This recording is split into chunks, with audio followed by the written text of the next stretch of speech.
Sarjito. Saya dari juru kunci di sini dari keraton ada panganten napa nggih? Paring dalam asma Surakso Sarjito.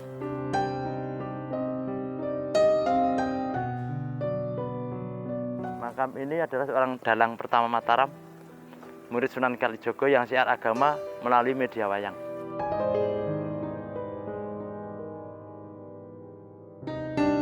Yaitu sejarahnya itu dia dalang pertama Mataram yang ditanggap se-Amangkurat di keraton. Lalu dia punya sinden yang sangat cantik. Lalu mau diminta sama Amangkurat, tapi beliau tidak mau. Terus semua dibunuh di sini.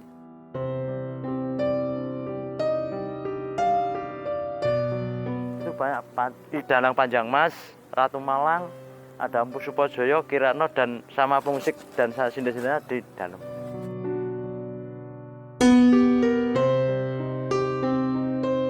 Biasanya kalau berziarah kurang sopan, itu banyak yang kesurupan. Kurang sopan ya tingkah lakunya, pembicaranya seperti itu. Ya banyak yang kesurupan itu, Mbak. Enggak sembuh kadang kalau terlalu sembuhnya sulit. Biasanya kalau kesurupan itu bicara, Mbak, ngomong itu Mbak.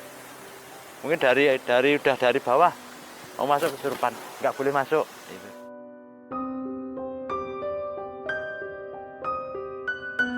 Sebenarnya ada di atas sana, Sendang Moyo. Ini dulu mau buat makam Ratu Malang, tapi jenazah sampai sana, airnya keluar sampai sekarang nggak pernah kering.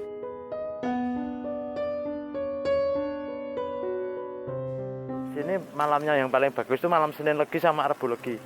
Kalau malam Senin Legi itu kan surutnya yang Panjang Mas, kalau Rebo Legi surutnya Ibu Ratu Malang.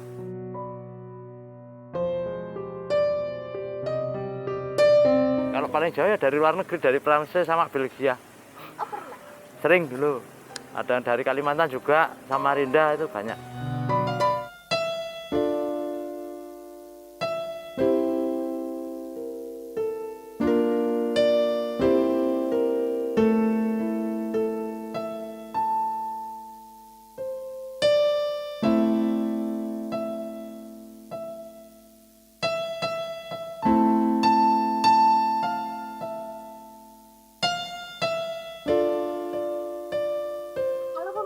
Ketemu lagi dengan saya Cici Masito dalam acara Napak Tilas, acara yang mengulas tentang legenda dan misteri Antapopuro atau Istana Kematian, atau biasa dikenal oleh masyarakat dengan nama Gunung Kelir. Nah, apa hubungan nama itu dengan tempat yang kita datangi kali ini, dan seperti apa kisah di baliknya? Jangan kemana-mana, tetap di Napak.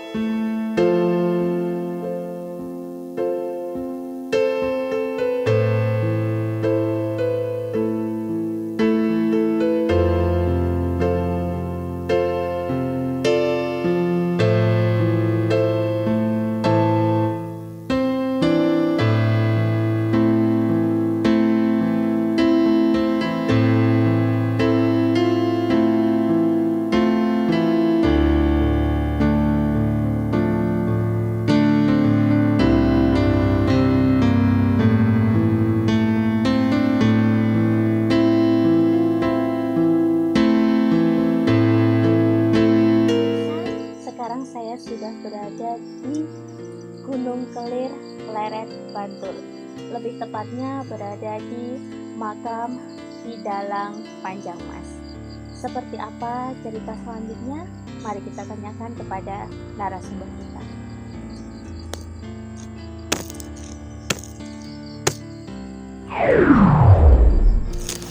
Ya, selamat datang Ki Juru. Terima kasih Mbak Cici. Baik, Ki Juru, sekarang kita sudah berada di makam Ki Dalang Panjang Mas. Mungkin bisa diceritakan kepada pemirsa kisah dari Gunung Kelir atau makam Ki Dalang Panjang Mas ini, Ki Juru. Jadi makam ini sangat disakralkan semenjak zaman Amangkurat Agung sampai saat ini, Mbak Cici.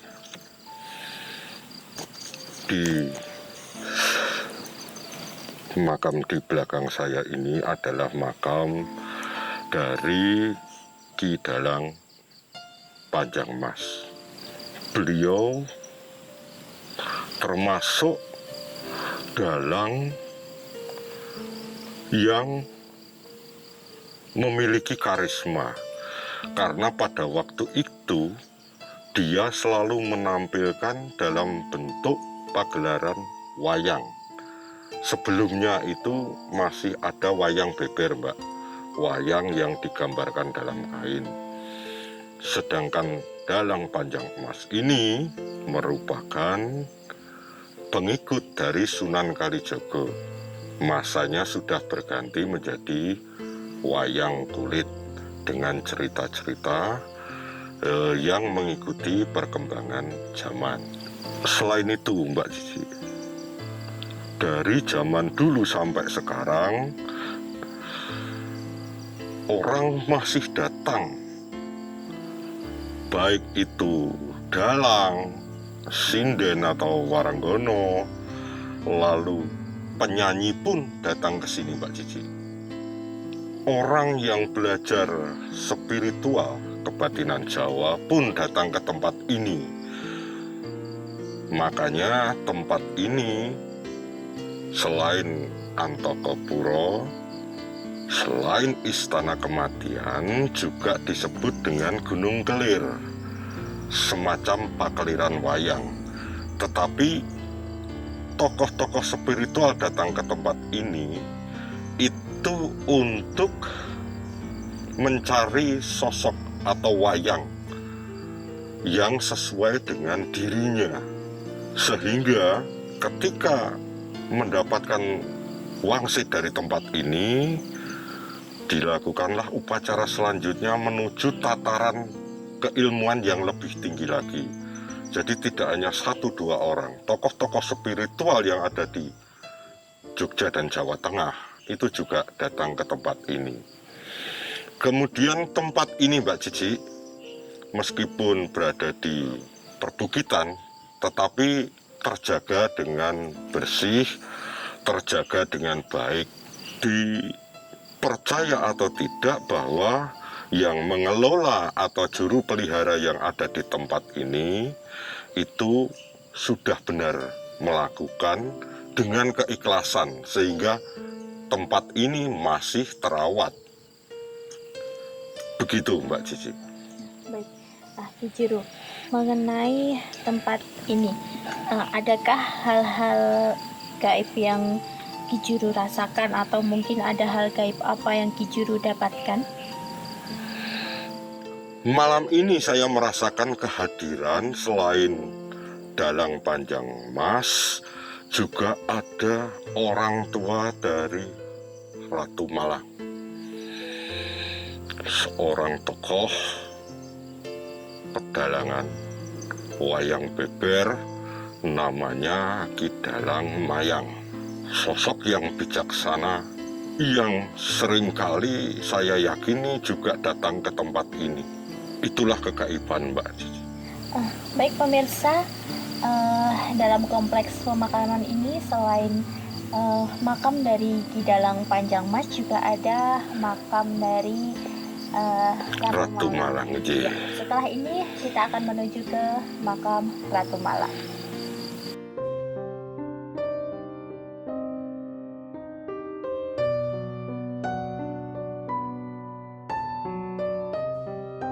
Nama saya Sekar.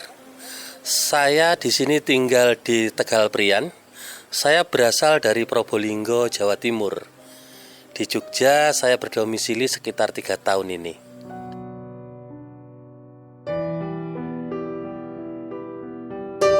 Saya sebenarnya tertarik dengan semua sejarah bangsa saya, kearifan lokal yang ada di dalam negeri ini, karena menurut saya jauh lebih bagus, jauh lebih indah, dan jauh lebih menggugah.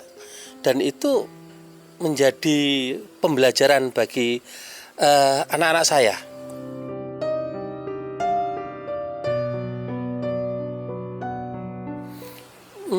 Saya orangnya lebih logis karena saya orang sipil. hal-hal yang berbau mistis atau lainnya saya tidak pernah merasakan. Mungkin ya karena kebiasaan gitu kan. Dari banyak tempat saya memang tidak pernah merasakan hal-hal yang ya di luar nalar atau logika saya gitu.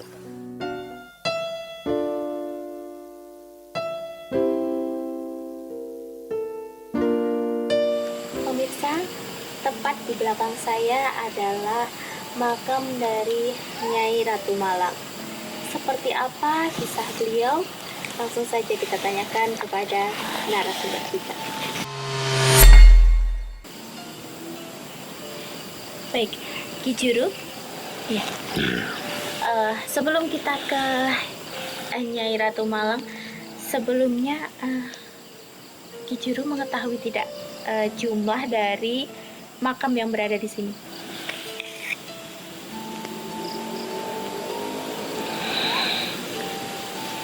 Kalau secara wujud ada 31 makam, Mbak. Tetapi secara supranatural lebih dari itu. Karena ada juga keluarga dari Ratu Mas Malang ini juga sering hadir di tempat ini. Begitu Mbak Cici. Baik, jadi pemirsa, total makam yang ada di kompleks pemakaman ini adalah 31 makam. Baik, Ki Juru, mengenai kisah dari Nyai Ratu Malang itu sendiri, mungkin bisa diceritakan kepada pemirsa yang ada di rumah? Kalau ceritanya itu masa-masa Mangkurat Agung itu juga masa pergolakan, sehingga banyak hal-hal yang terjadi dalam kerajaan Mataram itu, Mbak. Ratu Mas Malang adalah sosok yang sangat dicintai oleh Mangkurat Agung. Tetapi karena ada rasa iri dengki, beliau meninggal karena diracun. Inilah makamnya. Di sebelahnya ada kakaknya, Roro Ismi. Lalu di samping-sampingnya ini adalah pengikut dalam berkesenian pedalangan itu, ikut dimakamkan di tempat ini, Mbak Cici. Tetapi biarlah luka atau cerita itu terpendam di tempat ini agar menjadi pengiling-iling. Dipendam semuanya menjadi pengiling-iling agar kita memiliki rasa yang baik terhadap leluhur kita yang sudah meninggal. Kita ceritakan hal-hal yang baik. Itu saja, Mbak Cici. Baik, terima kasih Ki Juru atas penjelasannya. Baik pemirsa, di Gunung Kelir ini selain ada makam dari Ki Dalang Panjang Mas dan juga Nyai Ratu Malang, ada satu tempat lagi yaitu Sendang Moyo. Baik, langsung saja kita bersama-sama menuju ke sana.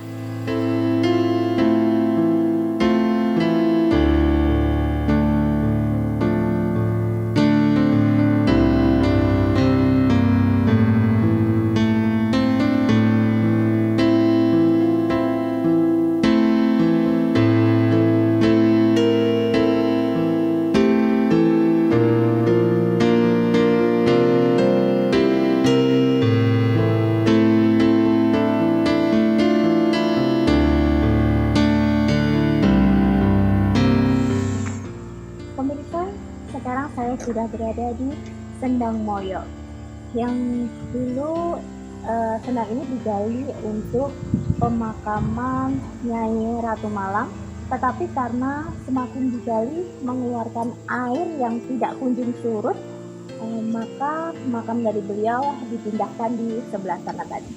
Untuk lebih jelasnya, langsung saja kita tanyakan kepada Ki Juru. Baik, Ki Juru. Ki Juru, menurut cerita yang saya dengar ini dulunya digali untuk pemakaman Nyai Ratu Malang. Nggih, bener. Ya, Ki Juru, ada nggak kisah lain di sebalik cerita itu? Tadi saya katakan, Mbak,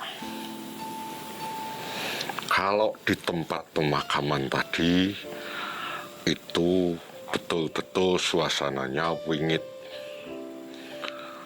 Tetapi kalau saya rasakan di tempat ini ada kesan mistis dan angker. Tempat ini betul-betul untuk menguji seseorang yang ingin menguasai lebih dalam lagi ilmu kebatinan Jawa. Di tempat ini, ketika orang mampu melewati godaan, maka akan muncul sosok wayang. Wayang yang akan menyertai dia.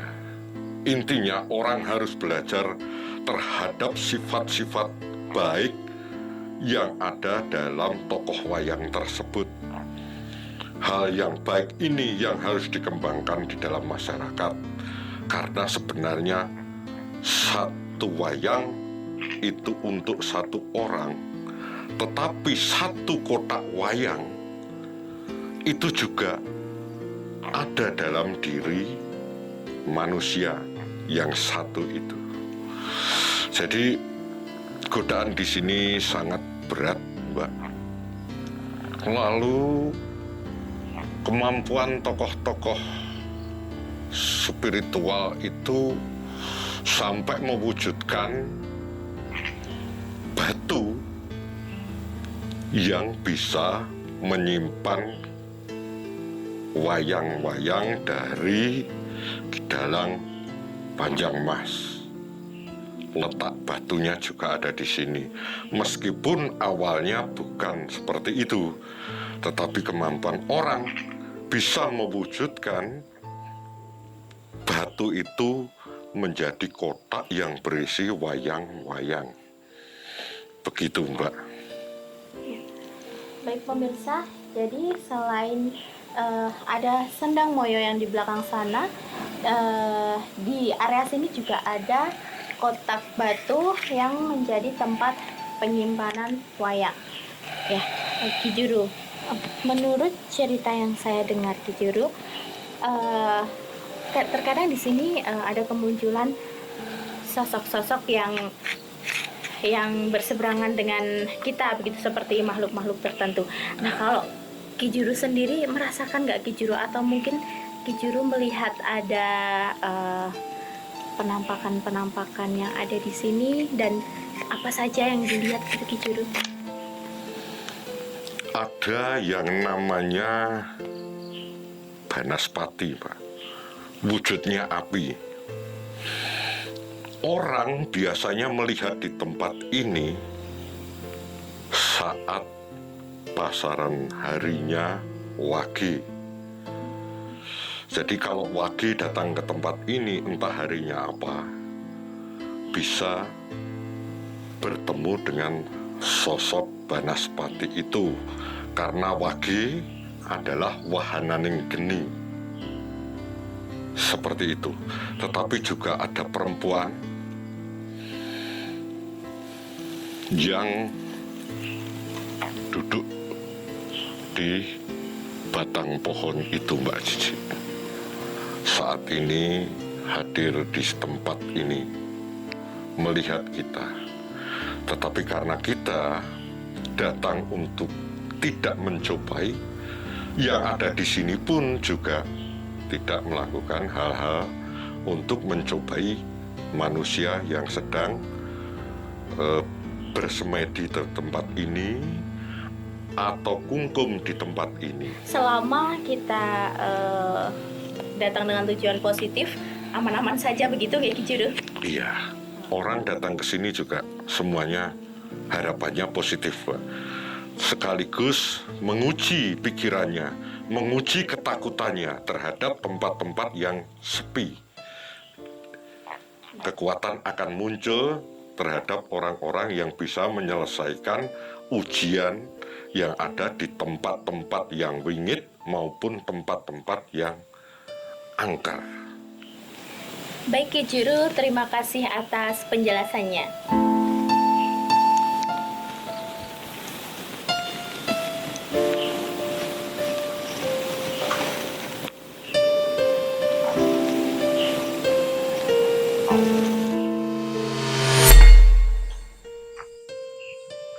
Pemirsa, itulah kisah dari Gunung Kelirih dan juga Sendang Moyo. Mengenai legenda dan misteri yang ada, percaya atau tidak, monggo. Marti kakang kau hari-hari ketik puser, kadang ku papat kelimo pancer, kadang ku kang kerawatan, kadang ku kang ora kerawatan, kadang ku kang metu ing margoino, kadang ku kang ora metu ing margoino, kadang ku kang metu barang sedino. Popo kono ngarep, ibu kono mburi, popoku angkoso, ibuku pertiwi, sih kanugrahanipun. Papat limo nyoto saka kersaning Gusti.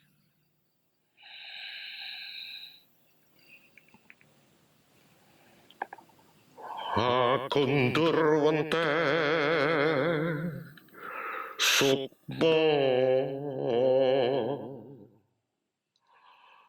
ingkang wilanggeng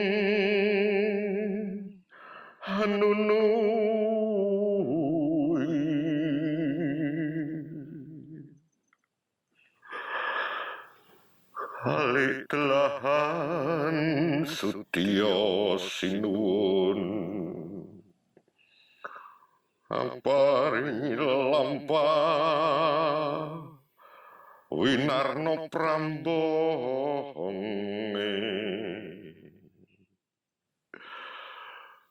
Gusti Kiyu